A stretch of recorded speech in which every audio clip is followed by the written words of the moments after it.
Hello student, myself Mohammed Shahzade sir, and good morning to all of you. Today topic land reforms in agriculture. हम लोगों ने इससे पहले last class में हमने इकोनॉमिक के बारे में डिस्कस किया था, सेंट्रल प्रॉब्लम के बारे में डिस्कस किया था फर्स्ट क्लास में, and how many types of economy के बारे में डिस्कस किया था। और सेकंड लेक्चर में हम लोगों ने इकोनॉमिक प्लानिंग के बारे में डिस्कस किया था। और थर्ड लेक्चर में हम लोगों ने एग्रीकल्चर के बारे में, उसके प्रॉब्लम्स एंड उसके इम्पोर्टेंस के बारे में। तो आज हम लोग जो स्टडी करने वाले हैं वो बात करने वाले हैं क्या कि policies of growth of agriculture, जिसमें 3 सेक्टर डिवाइडेड है। उसमें पहला सेक्टर को जो बात करेंगे लैंड रिफॉर्म्स। अब ये होती क्या है, चलिए हम बताते हैं थोड़ा सा जल्दी से। अब क्या हुआ कि जब हम लोग आज़ाद हुए तो आज़ादी के बाद जो हम लोगों ने ये 3 साल समझने में लग गए कि हमारे साथ एग्जैक्टली हुआ क्या। तो उन सारी पोजीशन को समझने के बाद हमने ये देखा कि हमें कौन सी इकोनॉमी अडॉप्ट करनी है, एक्सेप्ट करनी है। तो मिक्स्ड इकोनॉमी को एक्सेप्ट किया गया। फिर मिक्स इकोनॉमी को एक्सेप्ट करने के बाद हमने देखा कि कौन कौन सी चीज़ें हमारी बैकवर्डनेस पे है, कौन सी स्टेगनेंट है, और कौन सी चीज़ें अभी स्टार्ट ही नहीं हुई है। और किसी भी तरीके से हम जो है अपनी पूरी की पूरी इकोनॉमी को अच्छे तरीके से डेवलपिंग प्रोसेस से डेवलप्ड की पोजीशन पे जा सके। तो पहली बार जो है यहाँ पे प्लानिंग बनाई गई। तो पहली प्लानिंग बनाई गई इकोनॉमी प्लानिंग, जिसको सेक्शन किया गया था। बात हुई थी स्टार्टिंग हुई थी 1950 में, और जो है इसको सेक्शन किया गया था 1951 में। तो अब जो है एग्रीकल्चर जो हमारा मेन लाइवलीहुड था इंडिया में, एग्रीकल्चर जो था मेन लाइवलीहुड था इंडिया में लाइवलीहुड का, इसीलिए उसको ग्रोथ करने के लिए किसी भी तरीके से प्रोसेस करना था। तो अब इस कंडीशन में एग्रीकल्चर को ग्रोथ करने के लिए 3 पॉलिसी बनाई गई, जिसका नाम था लैंड रिफॉर्म्स। फिर इसके बाद था हमारा ग्रीन रेवोल्यूशन, और तीसरा था हमारा जनरल रिफॉर्म्स। तो आज हम लोग कृषि में सुधार, भूमि सुधार, यानी कृषि के कार्यों में किस तरीके सुधार करके एग्रीकल्चर को डेवलप कर सके। तो पहला इसमें पॉइंट है एवोल्यूशन ऑफ इंटरमीडिएटर्स। ज़मींदारी सिस्टम, आपको बताया था ज़मींदारी सिस्टम होती क्या है। ज़मींदारी सिस्टम वह सिस्टम होती है जहाँ पे गवर्नमेंट एक पर्सन को हायर करता है और फार्मर की ज़मीन को इनके नाम करवाता है, और कहता है फार्मर से तुम अपनी ज़मीन इनके नाम कर दो और फिर काम करो। और जैसे ही ज़मीन इनके नाम होती थी, फार्मर को कहता था कि जो भी तुम प्रोडक्ट उगाते हो उसका कुछ परसेंट तुम्हें ज़मींदार को देना पड़ेगा। और ज़मींदार इनसे वसूली करता था। वसूली के बदले में ज़मींदार इनसे इनका जो है कुछ परसेंट अपने पास रखता था, बाकी इनको दे देता था। जैसे एग्जांपल के तौर पे 1 लाख का फसल उगाई तो 1 लाख में से 20,000 रुपये की फसल ज़मींदार को मिलती थी। और ज़मींदार इस वसूली के लिए वसूली जो इसने किया है उसका 2% अपने पास रखता था, बाकी 18% गवर्नमेंट को दे देता था। और गवर्नमेंट उसका जो है अपने डेवलपिंग प्रोसेस में, अपने वर्क के लिए उसका इस्तेमाल करती थी। ठीक है ना। तो अब क्या हुआ कि इस सिस्टम को ख़त्म करने के लिए पंडित जवाहरलाल नेहरू, जो उस वक्त के प्रधानमंत्री थे, उन्होंने कहा कि ये जो ज़मींदारी सिस्टम इसको फिनिश किया जाए, और जिन फार्मर की ज़मीनें हैं उनको क्या कर दिया जाए, प्रोवाइड कर दिया जाए। इसीलिए यहाँ पे देखो लिखा है मैंने, the idea believe this step was the ownership of land would give intensive to the equal filler to make improvement. यानी जो भी ज़मीनें थी उनके जो है ऑनरशिप, जो है मेन मालिक थे लैंड के, उनको दे दिया जाए, यानी फार्मर को दे दिया जाए।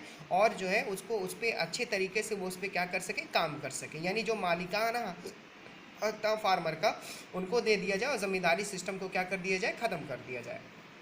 उसमें क्या हुआ कि nearly 200 lakh tenant into direct contact with the government. इसमें 2 लाख जो है जैसे जिसको कहते हैं फार्मर, जो जिनकी ज़मीनें जो है ज़मींदारों के पास थी, उन्होंने 2 लाख फार्मर को ज़मीनें दी लगभग, उस वक्त का आंकड़ा है ये, और जो है उस वक्त का डेटा है ये। और साथ ही साथ वो डायरेक्ट कॉन्टैक्ट कनेक्ट हो गए किससे, गवर्नमेंट से।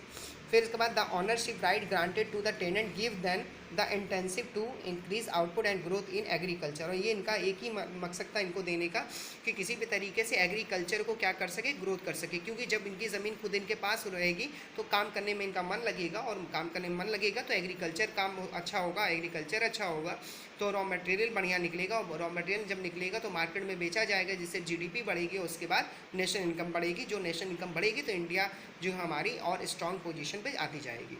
सेकेंड पॉइंट था लैंड सेलिंग। लैंड सेलिंग होता क्या है, जैसे फॉर द एग्जांपल एक छोटा सा ले सकते हैं कि लैंड सेलिंग का एक छोटा सा पर्टिकुलर फिक्स्ड पार्ट सभी को प्रोवाइड कर दिया जाता है। जैसे फॉर द एग्जांपल कि किसी के पास 10 बीघा है, किसी के पास 4 बीघा है, किसी के पास 2 बीघा है, तो सभी को ज़मीनें इक्वलिटी दी जाएगी। जैसे मान लीजिए किसी के पास जो है 6 बीघा है तो उसको 4 बीघा छोड़ कर बाकी 2 बीघा इनसे लेकर किसी ऐसे फार्मर को दिया जाएगा जो उस पर क्या कर रहे हैं, जिनके पास ज़मीनें नहीं बेकार पड़े तो उस पर वो क्या करेंगे, फार्मिंग करेंगे और उस पर एग्रीकल्चर के वर्क करके उसको ग्रोथ करेंगे। तो यहाँ पे लिखा है कि लैंड सेलिंग का मतलब ये हुआ। तो यहाँ पे fixing the specific limit of land which could be on by the individual, ठीक है ना, यानी कुछ पर्टिकुलर फिक्स्ड जो है लैंड जो हर लोगों को जो प्रोवाइड कर दिया जाए, जो इंसान जो बेकार है वो भी खेती करे और उस पर फसल उगा करके रॉ मटेरियल उगा करके गवर्नमेंट को मिलेगी तो वो क्या करेगा, एक्सपोर्ट और इम्पोर्ट के वक्त में वो करेगा और जिससे हमारी जीडीपी और नेशनल इनकम ग्रोथ करेगी। फिर हमारा beyond the specified limit all lands belonging to a particular person would be taken over by the government and it will be allotted to landless farmer. अब यहाँ पे क्या है कि जिसके पास एक्स्ट्रा ज़मीन है उससे, इसका मतलब ये हुआ कि जिसके पास एक्स्ट्रा ज़मीन है उससे ज़मीनें लेके किसी ऐसे पर्सन को प्रोवाइड करना जिसके पास ज़मीनें नहीं है, जिससे वो काम कर सके और एग्रीकल्चर के वर्क को कर सके, जिससे क्या हो सके कि सभी लोगों का क्या हो सके, डेवलपिंग हो सके। इस पॉलिसी का लैंड सेलिंग का मेन जो फ़ायदा मिला है वो 2 राज्यों को उस वक्त मिला था, सबसे ज़्यादा केरला, दूसरा वेस्ट बंगाल। मैंने आपको रेड पेन से यहाँ पे हेडलाइन मैंने लिख दिया है। फिर हमारा है कंसिडरेशन ऑफ लैंड होल्डिंग। अब लैंड होल्डिंग क्या है इसको समझ लीजिए। लैंड होल्डिंग है कि I small land holders give land to increase production. अभी इसको समझ लेते हैं। जैसे फॉर द एग्जांपल एक पर्सन है, उसकी ये पूरी ज़मीन थी, अब उसने शादी हुई और उसके 6 बच्चे हुए, ठीक है ना, और 6 बच्चे जब बड़े हुए तो उन्होंने कहा कि हमें अपनी अपनी ज़मीन दीजिए, तो उसको जो है ज़मीन डिवाइड कर दी गई। ये जो पतला पतला जो दिख रहा है ये पगडंडियाँ बनी है। अरे भाई अपनी ज़मीनों पर जाने के लिए उसको रास्ता मिलेगा कि नहीं।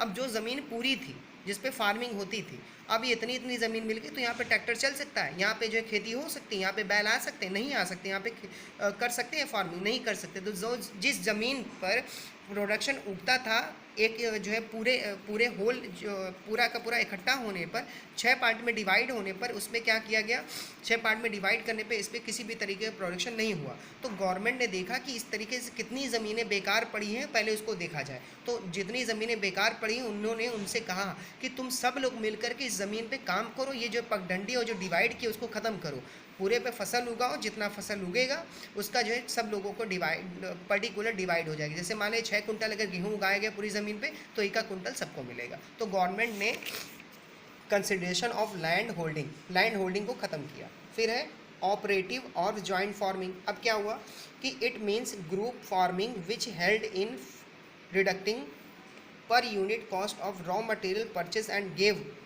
None bargaining market. अब इसमें क्या हुआ कि जैसे मान ली कोई फार्मर है, उसको जो है उसकी 10 बीघा ज़मीन है, उसको 10 बीघा ज़मीन पे 1 क्विंटल जो है फर्टिलाइज़र की ज़रूरत है। वो मार्केट में जाता है, कहता है भाई कि एक जो है क्विंटल मुझे जो दे दो फर्टिलाइज़र। उसने कहा कि भाई 1 क्विंटल फर्टिलाइज़र लोगे, इसकी प्राइस पड़ेगी 1000 रुपये, ठीक, और पर केजी जो पड़ेगा आपका 10 रुपीज़ पड़ेगा। पर केजी कितना, 10 रुपीज़।